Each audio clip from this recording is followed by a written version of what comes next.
Hello everyone, welcome back to online study zone. तो देखिए friends, हम लोग बात करने वाले हैं दक्षिण भारत के इतिहास के संदर्भ में।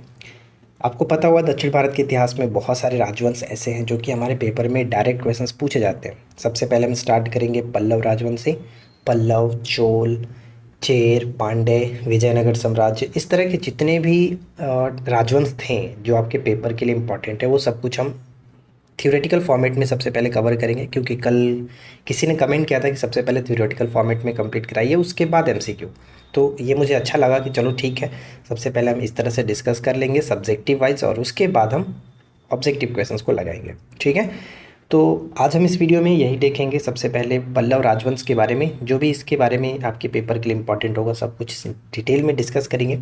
तो चलिए फ्रेंड्स, इस वीडियो को शुरू करते हैं, और मैं आप लोगों से रिक्वेस्ट करूंगा कि वीडियो अगर आपको अच्छा लगे तो प्लीज़ लाइक एंड शेयर ज़रूर करिएगा। तो फ्रेंड्स चलिए स्टार्ट करते हैं एकदम स्टार्टिंग से। पल्लव राजवंश के इतिहास के बारे में हम डिस्कस करेंगे, और इस पर जुड़ी हुई जितनी भी चीज़ें हैं हम इस एंड होते होते सब कुछ कवर करेंगे। तो पल्लव 4वीं शताब्दी के आसपास दक्षिण में एक दुर्जय शक्ति के रूप में उभरे, और 7वीं शताब्दी ईस्वी में अपनी शक्ति के शिखर पर पहुंचे थे। कहने का तात्पर्य ये हुआ कि बेसिकली देखिए, माना ये जाता है कि इनकी जो उपस्थिति थी वो 275 से लेकर के 897 ईसा पूर्व तक मानी जाती है।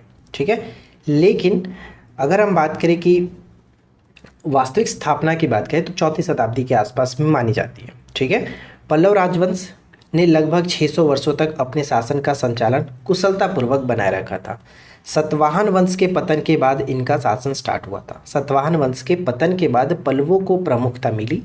पल्लवों ने सतवाहन वंश के सामंतों के रूप में अपनी सेवाएं प्रदान की थी। तो ये क्वेश्चन पूछा जा सकता है कि पल्लवों ने किसके सामंत के रूप में अपनी सेवाएं दी थी, तो सतवाहन वंश के सामंत के रूप में इन्होंने अपनी सेवाएं दी थी। महेंद्र वर्मन प्रथम और नरसिंह वर्मन प्रथम के शासनकाल के दौरान पल्लव राजवंश एक प्रमुख शक्ति बना था। यानी जो इस वंश का सर्वाधिक जो विकास हुआ या फिर अपनी चरम पर पहुंचा, किसके समय में, तो महेंद्र वर्मन प्रथम और नरसिंह वर्मन प्रथम के शासनकाल में पल्लव राजवंश एक प्रमुख शक्ति बना। 9वीं शताब्दी ईस्वी में चोल शासक आदित्य प्रथम द्वारा पल्लवों को अंततः पराजित कर दिया गया। तो ये था थोड़ा सा समरी इसके बारे में कि पल्लव राजवंश कब उदय हुआ, कब समापन हुआ, कब किसके समय में, मतलब ये अपने चरम शिखर पर पहुंचा, ये सब कुछ हमने देखा। अब चलिए हम स्टार्ट करते एक एक करके सारे पॉइंट्स को, उसके बाद कवर करते हुए आगे बढ़ेंगे। जैसे कि पल्लव वंश 4वीं शताब्दी में दक्षिण भारत में स्थित कांचीपुरम राज्य में स्थापित हुआ था। कांचीपुरम तमिलनाडु में। ठीक है, पल्लव का अर्थ होता है लता, और यह तमिल शब्द टोंडाई का रूपांतरण है, जिसका अर्थ भी होता है लता। इसलिए इसे मूलतः लताओं के प्रदेश के निवासी भी कहा जाता है। इस वंश ने लगभग 600 वर्षों तक तमिल और तेलुगु क्षेत्र पर शासन किया था। महान भारतीय बौद्ध भिक्षु, जिनका नाम आप जानते हैं बोधिधर्मन, ठीक है, बोधिधर्मन का संबंध इसी राजवंश से था, जिन्होंने अपना ध्यान योग का प्रचार प्रसार चीन देश में भी किया था। इस राजवंश के लोग क्षत्रिय थे। इस राजवंश का उदय सतवाहन राजवंश के बाद हुआ था, यानी सतवाहनों के बाद हुआ था। पल्लवों की राजधानी का नाम कांची था, जो कि कांचीपुरम में हम जानते हैं। इस वंश का सबसे प्रतापी राजा श्री विष्णु हुए, और जो कि संस्थापक भी माने जाते हैं, वास्तविक संस्थापक। इस वंश का अंतिम शासक अपराजित वर्मन को माना जाता है, ठीक है। देखिए, इसके बाद अगर हम बात करें कि पल्लव राजवंश के प्रमुख शासक कौन कौन हुए, वैसे तो यहाँ पे आप देख सकते हैं कि 14 शासक हुए, लेकिन एग्जाम्स के पॉइंट ऑफ व्यू से देखा जाए तो इसमें से कुछ ही शासक होते हैं जिनके बारे में पेपर में पूछा जाता है। तो वैसे स्टार्ट यहाँ से होता है, लेकिन माना ये जाता है कि श्री विष्णु वास्तविक संस्थापक थे। इसके बारे में हम पढ़ते हैं महेंद्र वर्मन प्रथम, नरसिंह वर्मन प्रथम, और इसके बाद नरसिंह वर्मन द्वितीय, ये देखते हैं, और लास्ट में हम आ जाते हैं अपराजित वर्मन। यानी ये सभी जो है वो इम्पॉर्टेंट है। बाकी इनके बारे में डिटेल में अगर आप इन सभी शासकों के बारे में पढ़ना चाहें तो आप किसी बुक से पढ़ सकते हैं। ठीक है, इसके बाद हम देखते हैं कि पल्लव वंश से जुड़े कुछ महत्वपूर्ण ऐतिहासिक जो तथ्य हैं उनको देखते हैं। जैसे सिंह वर्मन का पुत्र और उत्तराधिकारी श्री विष्णु 575 से 600 ईस्वी पल्लव वंश का वास्तविक संस्थापक माना जाता है। इसकी राजधानी कांची यानी तमिलनाडु के कांचीपुरम थी। यह वैष्णव धर्म के अनुयायी थे। श्री विष्णु भगवान विष्णु का उपासक था, यानी वैष्णव धर्म मतलब कि श्री विष्णु जो थे वो वैष्णव धर्म के अनुयायी थे, यानी भगवान विष्णु के उपासक थे। श्री विष्णु के शासन काल में मामल्लपुरम यानी महाबलीपुरम में वराह मंदिर का निर्माण कराया गया था। यानी वराह मंदिर का निर्माण किसके समय में? श्री विष्णु के शासनकाल में हुआ था। इन्हीं के दरबार में, श्री विष्णु के दरबार में कीर्ताजुनियम के जो लेखक हैं, कीर्ताजुनियम के लेखक भारवी, वो रहते थे। ठीक है, भारवी रहते थे, और ये पॉइंट इंपॉर्टेंट है, कई बार रिपीट हुआ है। श्री विष्णु के बाद महेंद्र वर्मन प्रथम राजगद्दी पर बैठा। महेंद्र वर्मन प्रथम ने अनेक गुहा मंदिरों का निर्माण भी कराया हुआ था। इसके बाद नेक्स्ट पॉइंट आता है कि महेंद्र वर्मन ने ही सबसे पहले पाषाण खंडों को काट कर, यानी पत्थरों को काट करके मंदिर बनाने की कला या फिर इसका प्रचार किया था। महाबलीपुरम नरसिंहवर्मन प्रथम के राज्य का प्रमुख बंदरगाह था। ये ध्यान रखिएगा, महाबलीपुरम जो है वो नरसिंहवर्मन प्रथम के राज्य का प्रमुख बंदरगाह था। नरसिंहवर्मन द्वितीय ने अपने राजदूत को चीन भेजा। इस वंश का अंतिम महत्वपूर्ण शासक अपराजित हुआ। उसने चोल नरेश आदित्य प्रथम, ध्यान दीजिएगा, आदित्य प्रथम की सहायता प्राप्त कर पांड्यवंशी शासक श्री दुरंबिम को युद्ध में परास्त किया। लेकिन बाद में उसके मित्र चोल नरेश आदित्य प्रथम, यानी जो पहले मित्र था, उसी ने धोखा दिया। आदित्य प्रथम ने उसकी हत्या कर दी। और पल्लव वंश के समय में ही नयनारों और अलवारों जो कि भक्ति आंदोलन से जुड़े हुए थे। अब आपको पता होगा कि नयनार किसके उपासक थे और अलवार किसके उपासक थे। इसके लिए मैंने एक छोटा सा ट्रिक आपको बताया था ना कि अविनाश आप याद रखेंगे। अविनाश याद रखोगे तो याद रहेगा। जैसे कि अलवार जो संत थे वो विष्णु के उपासक थे और नयनार जो संत थे वो शिव के उपासक थे। अविनाश आपके फ्रेंड का नाम होगा तो याद रख सकते हैं। और इस तरह से यहाँ पे जो कि पल्लव वंश की समाप्ति हो जाती है आदित्य प्रथम जब अपराजित वर्मन की हत्या कर देता है। ठीक है, तब जाकर के चोल वंश की स्थापना होती है। इसके बाद आता है कि पल्लव साम्राज्य के जो शासक रहे उनके समय में क्या क्या घटनाएं घटी, जैसे कि हमने आपको ऊपर में डिस्कस किया था कि कौन कौन से शासक के बारे में हमें पढ़ना होता है, इंपॉर्टेंट होता है जो एग्जाम्स के लिए। तो सबसे पहले हम देखते हैं कि शिव स्कंद वर्मन हुआ करते थे, यानी पल्लव की बात करें तो शिव स्कंद वर्मन प्रारंभिक शासकों में सबसे महान, 4वीं शताब्दी की शुरुआत में शासन किया और अश्वमेघ और अन्य वैदिक यज्ञ इन्होंने कराए थे। उसके बाद आते हैं श्री विष्णु। ठीक है, श्री विष्णु के बारे में आप थोड़ा सा ध्यान रखिए। श्री विष्णु, इनका शासक 1575 से 600 ईस्वी तक आता है। एक बौद्ध थे और श्रीलंका को अपने राज्य में इन्होंने शामिल किया। समकालीन तमिल शासक को हराया और इस शासक के बाद पल्लव इतिहास एक निश्चित चरित्र ग्रहण करता है। यानी श्री विष्णु के समय में काफ़ी जो कि पल्लव जो राजवंश है वो काफ़ी अच्छा अपना चरित्र बनाता है। ये थोड़ा सा याद रखेंगे, ध्यान रखेंगे। इसके बाद आता है कि पल्लव साम्राज्य के जो शासक के अंतर्गत हमारा आता है महेंद्र वर्मन। इनके बारे में देखिए, महेंद्र वर्मन, इनका शासनकाल कुछ इस तरह से रहा, 600 ईस्वी से 630 ईस्वी। इसके पिता यानी इनके जो पिता थे श्री विष्णु, इन्होंने अपने श्री विष्णु का स्थान लिया, अपने पिता का स्थान लिया, उत्तराधिकारी बना। यह एक कवि थे और उन्होंने 2 रचनाएं लिखी, जैसे कि विचित्र चित्र और महाविलास प्रसन्न। महाविलास प्रसन्न तो कई बार पेपर में आपने देखा होगा, इसकी रचना महेंद्र वर्मन प्रथम ने किया।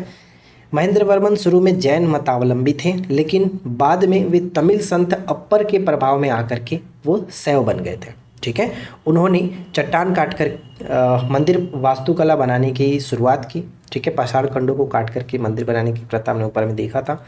वह एक जैन थे जो कि बाद में शैव धर्म में परिवर्तित हो गए। चालुक्य वंश के पुलकेशिन द्वितीय के साथ प्रतिद्वंदी और लड़ाई चलती रही और इसमें जो कि बाद में ये इनकी मृत्यु होती है।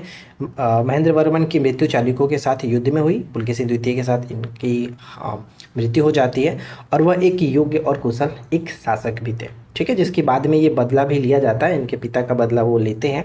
चलिए फिलहाल आगे बढ़ते हैं और देखते हैं इसके बाद क्या है। नेक्स्ट आता है नरसिंह वर्मन प्रथम। तो नरसिंह वर्मन प्रथम का शासनकाल कुछ इस तरह से रहा। महेंद्र वर्मन का पुत्र और उत्तराधिकारी हैं ये।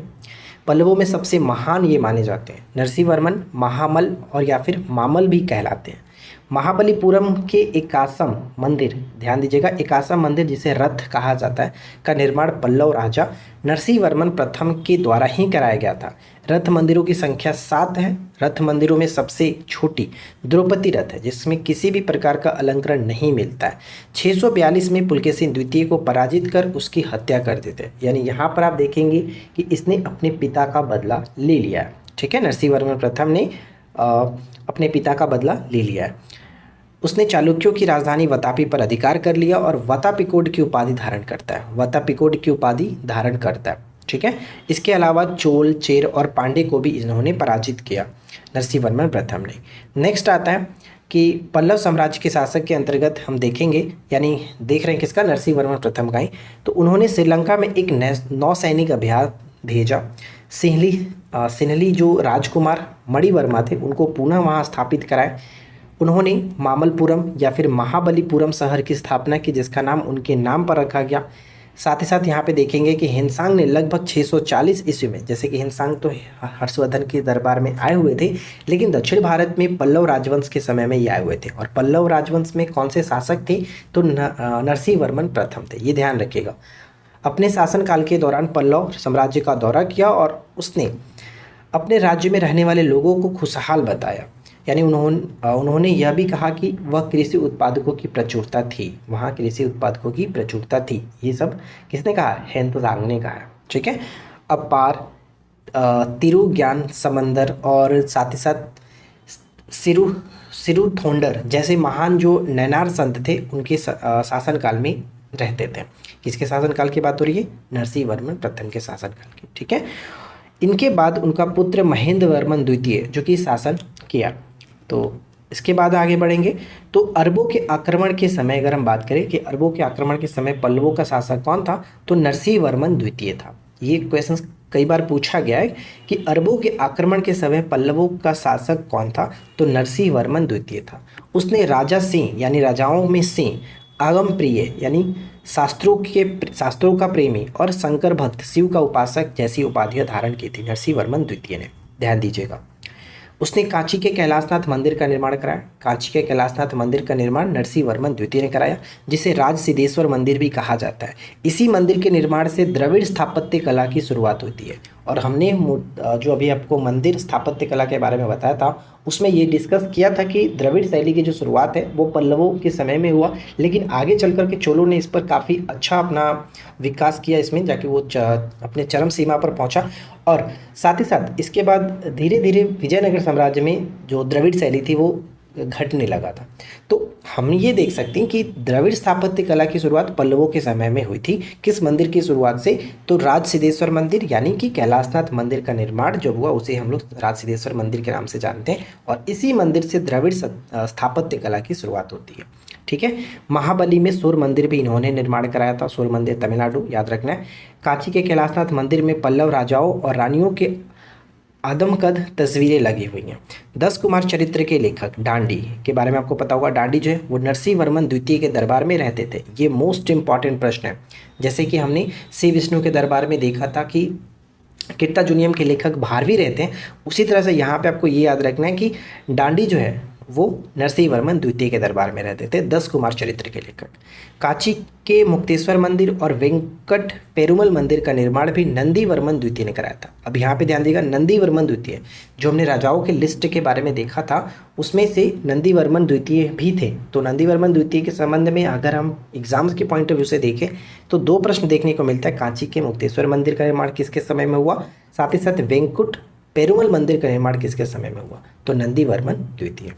प्रसिद्ध वैष्णव संत तिरुमंगई अलवार नंदी वर्मन द्वितीय के समकालीन थे। तो देखिए फ्रेंड्स, पल्लवों से जुड़ी हुई जो भी जानकारी जाननी चाहिए आपको वो सब कुछ हमने इस वीडियो में डिस्कस कर लिया। अगर कोई पॉइंट्स छूट जाता है तो आप लोग नीचे कमेंट कर दीजिएगा ताकि हम उसको पिन कर दें, ठीक है। और इसके बाद हम बात करेंगे चोल साम्राज्य के बारे में। आई होप कि ये वीडियो आपके लिए हेल्पफुल रही होगी। वीडियो पसंद आया हो तो लाइक एंड शेयर करिए। चैनल पे पहली बार है सब्सक्राइब करके नोटिफिकेशन बेल आइकन को ऑल पे सेट कर लीजिए, क्योंकि ये जो हमारा सीरीज चल रहा है वो आपके आने वाले सभी एग्जाम्स के लिए हेल्पफुल रहेगा। तो हम मिलते हैं नेक्स्ट वीडियो में नए टॉपिक के साथ। Thanks for watching, keep learning, have a good day.